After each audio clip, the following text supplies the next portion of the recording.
ఇక చీరల పంపిణీ పేరుతో రేవంత్ రెడ్డి మరోసారి మహిళలను మోసం చేయాలని చూస్తున్నారన్నారు మాజీ మంత్రి ఎమ్మెల్యే వేముల ప్రశాంత్ రెడ్డి.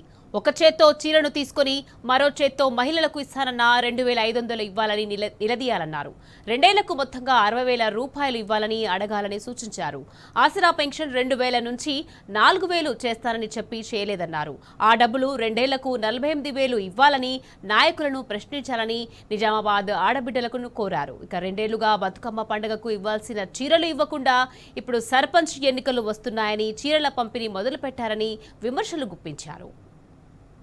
మళ్ళీ ముఖ్యమంత్రి రేవంత్ రెడ్డి గారు ఇందిరమ్మ చీరల పంపిణీ పేరిట మళ్ళీ ఒకసారి అక్కా చెల్లెళ్ళందరినీ మోసం చేసే ప్రయత్నం చేస్తూ ఉన్నాడు. అసలు ఈ చీరలు ఇవ్వాల్సింది బతుకమ్మ పండుగకి ఇవ్వాల్సింది. గత 10 సంవత్సరాలు కేసీఆర్ గారు అదే పని చేశారు. ఈయన ఈ 2 దసరాలు 2 బతుకమ్మ పండుగలకు ఇవ్వాల్సినటువంటి చీరలు ఇవ్వకుండా ఆపి ఇప్పుడు సర్పంచ్ ఎలక్షన్లు వస్తున్నాయి కదా అని చెప్పి ఈ చీరలు పంపిణీ చేసి అక్కా చెల్లెలకు ఏదో గొప్ప సహాయం చేసినట్టు మోసం చేసే ప్రయత్నం చేస్తున్నాడు.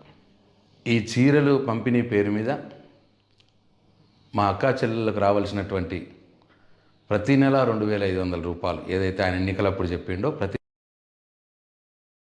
మొదటి తారీఖు నాడే గవర్నమెంట్ ఉద్యోగస్తుడికి ఎట్లయితే జీతం వస్తుందో అట్లా వేస్తా అని చెప్పినాడు. 2 సంవత్సరాలు అయింది, ఇప్పటికి ఇవ్వలేదు. అందుకే నా అక్కా చెల్లెలను నేను కోరుతా ఉన్నా, ఒక చేయితో చీర తీసుకోండి, ఇంకో చేయితో వాళ్ళకి చెప్పండి, ఇగో ఈ చేయిలో మీరు 2,500 నెలకి ఇస్తా అన్నది ఇప్పటికీ 2 సంవత్సరాలు అయింది, అంటే 24 నెలలు అయింది, అంటే 60,000 రావాల్సి ఉండే మీకు.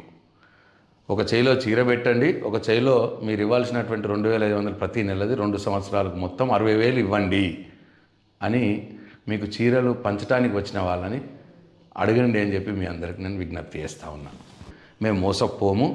మాకు ఇవ్వాల్సినటువంటి 2,500 ప్రతి నెలది 60,000 బాకీ, 2,000ది 4,000 పెన్షన్ పెంచేది 48,000 రూపాయల బాకీ, ఇవి ఇంకో చేయిలో పెట్టండి అని చెప్పి మీకు చీరలు పంచడానికి వచ్చినటువంటి వాళ్ళని అడగాల అని చెప్పి నేను మీ అందరికీ కోరుతా ఉన్నా, విజ్ఞప్తి చేస్తూ ఉన్నా.